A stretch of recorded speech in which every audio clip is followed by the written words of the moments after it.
Hello students of class 7th. Good morning. We have learned in chapter 3rd animal fibers processing of wool. ये हमने पढ़ लिया था।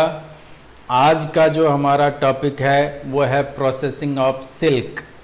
तो प्रोसेसिंग ऑफ सिल्क, जो सिल्क है, जैसे हमने देखा था भेड़ जो है या बकरियां है या ऊंट है या याक है, इनको पाल करके इनके बालों के द्वारा ऊन प्राप्त किए जाते हैं।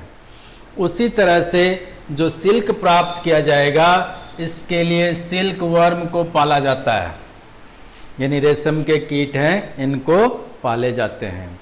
और ये जो रेशम के कीट है इनको पालते हैं, तो इसके प्रोसेस को क्या कहते हैं? सेरीकल्चर। सेरीकल्चर के द्वारा रेशम के कीटों को पालन किया जाता है। अब जैसे हम देखते हैं कि जो रेशम के कीट है इनको पालेंगे तो रेशम का धागा जो है ये कैसे प्राप्त किया जाएगा। तो इसके लिए हम क्या करते हैं कि रेशम का जो कीट है इसमें एक कोकून बनता है। उस कोकून में आप देखेंगे अंदर तो इंसेक्ट रहता है, बाहर धागा चारों तरफ से लिपटा हुआ रहता है, उसे कोकून कहते हैं। उस कोकून को अनवाइंड करके और धागा प्राप्त किया जाता है। इसके लिए इसका लाइफ साइकिल ये आवश्यक है कि जो सिल्क वर्म है उसका लाइफ साइकिल क्या है, जीवन चक्र क्या है। तो इसमें हम देखते हैं सबसे पहला ये हमारे पास क्या, एग स्टेज। जो एग स्टेज है इसके थ्रू हम देखेंगे कि जो फीमेल और एडल्ट जो रेशम के कीट हैं, सिल्क वॉर्म हैं, वो क्या करते हैं, एग देते हैं। इसकी संख्या लगभग 300 से 500 तक होती है। अब यहाँ पर जो है 300 से 500 तक जो इसकी संख्या है, उसका साइज क्या होगा? तो पिन देखा है हमने, जैसे पिन होता है, यहाँ इसका हेड है, तो इस हेड के आकार का अंडा साइज होता है।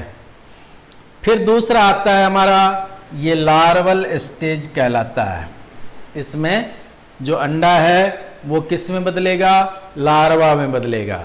तो जो लार्वा है ये क्या करते हैं, मलबरी यानी सहतूत के जो पौधा है उसके पत्तियों को खा करके बड़ा होता है। इसे कैटरपिलर, लार्वा को क्या कहते हैं? कैटरपिलर। और ये कैटरपिलर जो है लगभग 40 से 45 दिन का टाइम लेता है यहाँ खा करके पत्तियों को, और अपना जीवन यापन कंप्लीट करता है। फिर आगे जो है इसका आकार या फिर अवस्था चेंज होगा, वो है कोकून स्टेज। तीसरा स्टेज है अपने पास कोकून स्टेज। जो कोकून स्टेज है इसमें हम देखते हैं कि जैसे ही लार्वा है या कैटरपिलर है, ये क्या करेगा, अपने चारों तरफ धागा नुमा रचना जो है यानी सिल्क का थ्रेड है उसको चारों तरफ बुन लेता है, यानी गोल गोल घूमने लगते हैं धागे। ये क्या है, घूमते रहते हैं लार्वा, इस कारण से धागा भी क्या है, चारों तरफ इनके लपेटा जाता है। इसके बाद में आता है प्यूपा स्टेज, फोर्थ स्टेज है। इस प्यूपा स्टेज पर क्या होगा कि जो लार्वा है इसमें कोकून बना। अब कोकून जो है यहाँ पर लगभग 14 से 18 दिनों का टाइम लेता है। इसके अंदर प्यूपा स्थित रहते हैं। यदि इस समय हमने इस प्यूपा अवस्था से जो रेशम का धागा है इसको प्राप्त नहीं करेंगे तो क्या होगा, ये एडल्ट में बदल जाता है। इसलिए प्यूपा स्टेज पर जो कोकून यानी धागा रचना है उस धागे को हमें प्राप्त करना है। रेशम का धागा चाहिए अपने को। इसके लिए क्या करते हैं, इस कोकून को गर्म पानी में डालते हैं। खूब उबला हुआ गर्म पानी होता है, इतना जिसमें अपन हाथ भी सहन नहीं कर पाएंगे। तो उस पानी में इसको डाल देंगे, जिससे क्या होगा, जो सिल्क है वॉर्म रेशम का कीट है ये नष्ट हो जाएगा। और इसके जो धागे हैं ये अपने आप क्या हो जाएंगे, अनवाइंड हो जाएंगे, उलझे हुए रहते हैं, उसको सुलझा लिया जाता है। तो अनवाइंड करके जो लोग उसमें काम करते हैं फैक्ट्री में, वो इसको धागे को प्राप्त कर लेते हैं। अब जैसे मान लीजिए यहाँ पर कुछ प्यूपा स्टेज में कुछ चीज़ों को, जैसे मान लीजिए बहुत सारे अपने पास में प्यूपावस्था है, उसमें से कुछ को छोड़ देंगे ताकि एडल्ट स्टेज में चला जाए। तो एडल्ट स्टेज में जब जाएगा तो उस समय क्या होगा, जो प्यूपा है ये अपने ग्रोइंग स्टेज में जा रहा है और ये एडल्ट बन जाता है। तो कोकून जो है ये क्या करते हैं, इनके यानी धागे होते हैं चारों तरफ, उसको कुतर करके काट देते हैं ये, और ये कीड़ा जो है बाहर निकल करके भाग जाता है। इसके बाद आता है मैटिंग स्टेज। तो मैटिंग स्टेज जो है इसमें फीमेल और मेल ये दोनों प्रकार के जो सिल्क वर्म होते हैं आपस में मिल करके मैटिंग करते हैं, और ये इनके लाइफ साइकिल के लिए बहुत ही आवश्यक होता है कि इनके जीवन को यानी इनके अगली पीढ़ी को बनाए रखे। इसलिए ये जो है मैटिंग बहुत आवश्यक होता है। जो एडल्ट है ये लगभग 2 से 3 दिन का इसमें समय लेते हैं और वापस जो है मैटिंग के बाद में फिर एक स्टेज आ जाता है। अब आता है कि जो रेशम है, धागा है रेशम का, क्या वो एक ही प्रकार के होते हैं? तो हम कहेंगे नहीं।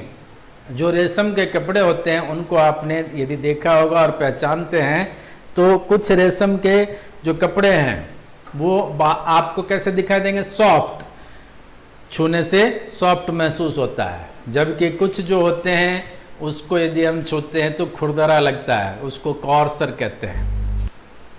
तो एक तो हो गया सॉफ्ट, दूसरा हो गया कॉर्सर।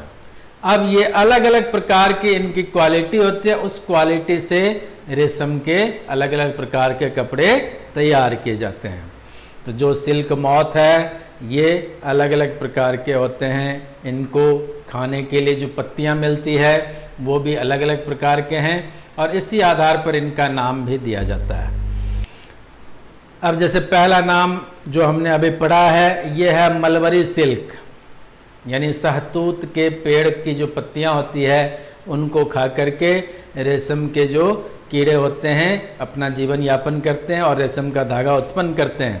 तो ये है मलबरी सिल्क। दूसरा है तुषार या कोसा। तो तुषार या कोसा जो है ये जंगली सिल्क मॉथ यानी जंगली सिल्क वर्म के द्वारा प्राप्त होता है। ये सिल्क वर्म जो होते हैं वो अर्जुन का पेड़ या फिर हम देखेंगे साल का पेड़ होता है, इनकी पत्तियों को खा करके अपना जीवन चक्र चलाते हैं। अब तीसरा है मोगा सिल्क। ये जो है आसाम में खास करके पाए जाते हैं। तो आसाम के अंदर जो सिल्क बनता है वो मोगा सिल्क है, और इसके लिए जो प्लांट होता है वो है सोम और सोहालो। ये जो प्लांट हैं इनके द्वारा ये अपना भोजन प्राप्त करते हैं। और चौथा आता है एरंडे। तो एरंडे के जो पत्ते होते हैं उसके पत्तों को खा करके और अपना जीवन यापन करने वाला जो रेशम का कीट है ये अपना जीवन चक्र चलाते रहते हैं। तो यहाँ से जो हमें रेशम प्राप्त होगा वो कहलाएगा एरंडी सिल्क।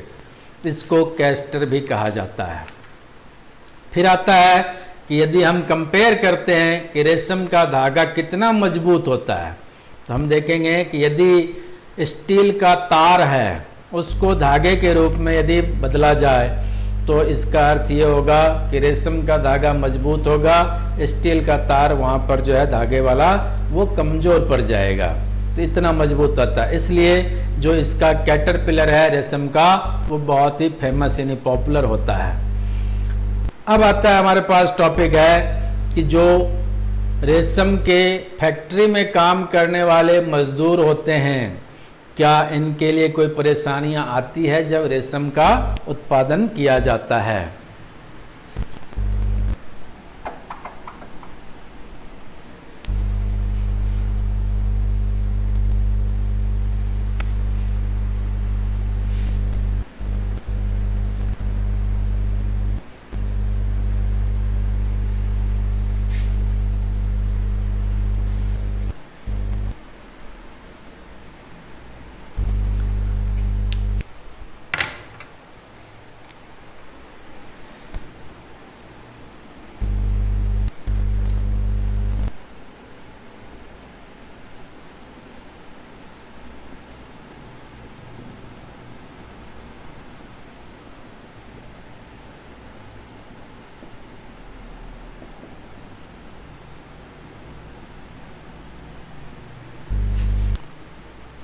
ये हमारा टॉपिक है हेल्थ हैजार्ड्स ऑफ सेरीकल्चर। जो रेशम उत्पादन होता है इसमें शारीरिक परेशानियां क्या क्या आ सकती है।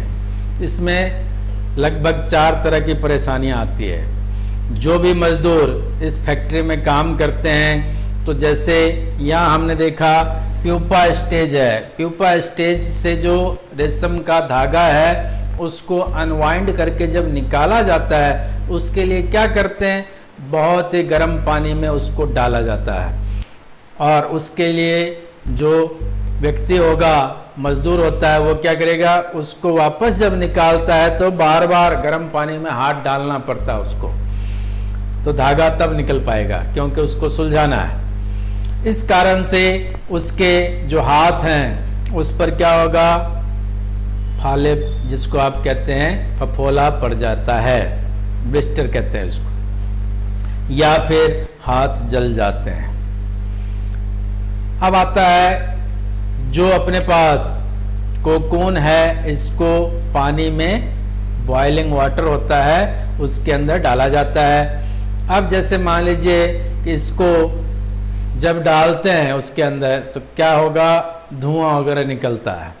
तो धुआं वगैरह जब निकलेगा तो भाप के रूप में वो नाक के अंदर चला जाता है, श्वसन तंत्र को खराब कर देगा, जो रेस्पिरेटरी सिस्टम है उसको खराब कर देता है। तो एक तो ब्रोंकाइटिस, दूसरा अस्थमा, ये 2 रोग बन सकते हैं। फिर तीसरा आता है कि फैक्ट्री के अंदर जो मजदूर होते हैं उनको 14 से 16 घंटे तक ये काम करना पड़ता है कि जो सिल्क है, धागा है, उसको कैसे निकाला जाए। उस समय उनको क्या है, रीलिंग करते हुए, यानी रील के ऊपर जब उसको चलाते हैं तो उस समय बहुत ध्यान रखा जाता है, आंख को एक जगह स्थित रखना पड़ता है। तो इस कारण से आई डिजीज हो सकता है, या फिर जो अपने शरीर का पोस्चर है वो एक जैसे रखना पड़ता है, इसके कारण से बैक बोन प्रॉब्लम हो सकती है। और चौथा होता है कि जो फैक्ट्री है रेशम का, वहां पर जो मशीन होते हैं उनकी आवाज बहुत तेज होती है। तो जो मशीन है इसकी आवाज तेज होने के कारण जो व्यक्ति है उसको क्या होगा, डिफनेस, यानी व्यक्ति बहरा हो सकता है या डीफ हो सकता है। इस कारण से ये 4 प्रकार के प्रॉब्लम्स जो है वो हैजार्ड्स कहलाएगा। सेरीकल्चर में जो भी व्यक्ति अपने उसमें मजदूरी कर रहे हैं उनको ये 4 प्रकार के प्रॉब्लम से गुजरना पड़ता है। तो इसके साथ ही हमारा ये टॉपिक और चैप्टर नंबर 3 ये कंप्लीट होता है। फिर आपको क्वेश्चन आंसर जो है आज 1 या 2 क्वेश्चंस जो है आपको करके फोटो भेज दिए जाएंगे। Okay, thank you.